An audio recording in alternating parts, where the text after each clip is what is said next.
Hey guys, it's me, EODGamer here, and let's talk about the Boundless Thought, which has just been drip marketed or maybe released in the Hoyo Lab by Hoyoverse as well. So my thoughts about this Lightcone. The TLDR of this Lightcone is it's pretty much a free version of Himiko's signature Lightcone. You get a lot of attack percentage, you get some speed, and more importantly, you get the 5-star stats, which DPSers really love. If you were a player that already has like signature Lightcones, for example like Argenti, for example like Jingyuan, and you have Himiko's signature Lightcone, or even like the pay to win battle pass Lightcones, the one with like Ting Chue's face on it and stuff like that, you probably won't be needing this Lightcone anytime soon. So if any of you are trying to plan your resources, that's a quick summary. However, if you are a free-to-play player, a new player in the game, and you're wondering which one to pick up, Erudition characters are actually getting more and more meta because of the pure fiction game mode.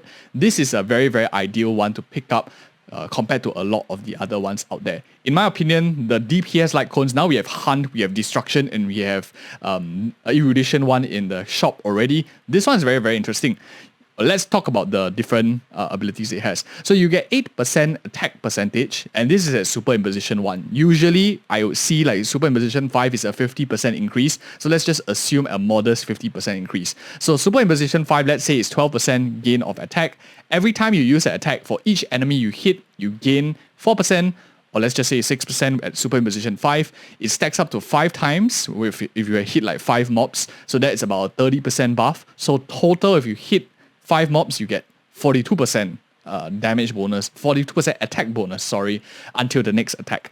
It's interesting that they use the words last until the next attack, because for those of you who don't know, follow-up attacks do not count necessarily as the next attack. We have to try it out as well once the game goes live, but I do think it's going to work the same as all the other mechanics in the game so far. Follow-up attacks generally don't take up the next attack from what we know. But of course, let's not get ahead of ourselves. There's something that we need to find out. If there are 3 or more enemies hit, which Erudition characters tend to hit quite a lot, this unit's speed increases by 8% or maybe 12%, which is basically the 2-piece messenger of traversing hackerspace lasting for 1 turn.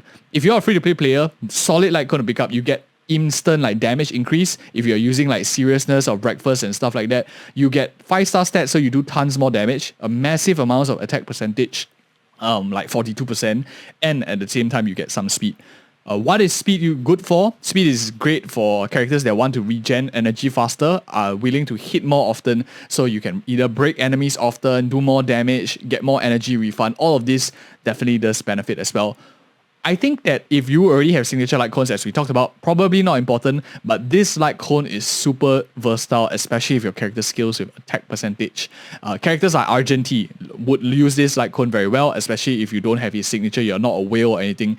You're just wanting to switch this Lightcone around, like build one Lightcone and switch around all your Erudition characters. This is actually a pretty versatile one, although probably not best in slot for any of them at this moment. Argenti, very good. You get speed, he likes that. You get attack, he likes that. He attacks very often with AoE combos that he hits all enemy units. And at the same time, he wants a lot of energy restoration, so some speed is good on this character too. Good 5-star stats. The new character that's coming out, of course, Jade, is also going to like this Lightcone quite a bit, especially since that she skills at attack percentage, she hits a lot of enemies, she doesn't mind speed, and she has follow-up attacks which might be able to make use of this next attack bonus too for Jade, the upcoming character in 2.3 as well. Other than that, all other characters I think can use it quite well, except for Herta.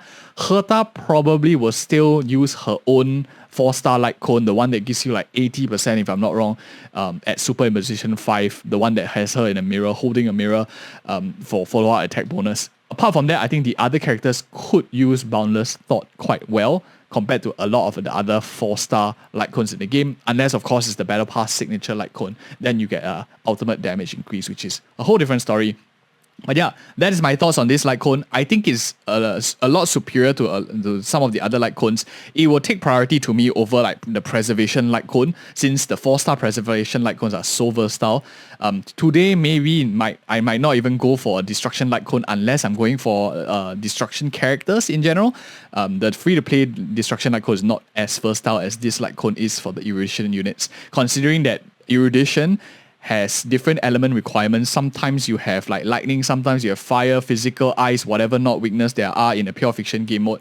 Having a Lightcone that can just be slotted on any single character is a saving grace for resources, for free-to-play players, or people who just want to build a wide roster and characters that they are going for. Overall, I think it's pretty good. I think it's worth picking up. I would definitely be picking this up to put to S5, and we will be doing more comparisons once the game goes live. I want to test it out across the different Lightcones too.